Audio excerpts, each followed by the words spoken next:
அவர் எதனால நன்மை செய்கிறவரா சுற்றிட்டு இருந்தாராம்? தேவன் அவரோடு கூட இருந்தபடியால். எத்தனை பேர் ஆமென் சொல்றீங்க?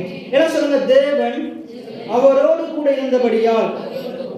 இன்னைக்கு எத்தனை பேர் விசுவாசிக்கிறீங்க? தேவன் என்னோடு கூட இருக்கிறார், என்னுடைய பிள்ளைகளோடு கூட இருக்கிறார், இந்த சபையில அவர் இருக்கிறார்.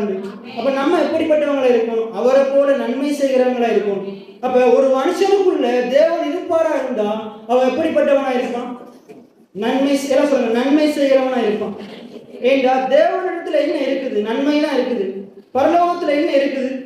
நன்மை தான் இருக்குது. அங்க யாக்கோபுல 1வது அதிகாரத்துல சொல்லப்படுகிறது, நன்மையான எந்த ஈவும், எனக்கு பிடித்த வசனம், பூரணமான எந்த வரமும் பரத்திலிருந்து உண்டாகி. அப்ப அங்க இருக்கிறது தான் இங்க வரும். அப்ப தேவனிடத்துல தீமை ஒன்றுமே இல்லை. அதுல கீழே வந்து சொல்லப்படுது, இதுல மாறுதல் ஒன்றுமே இல்லை.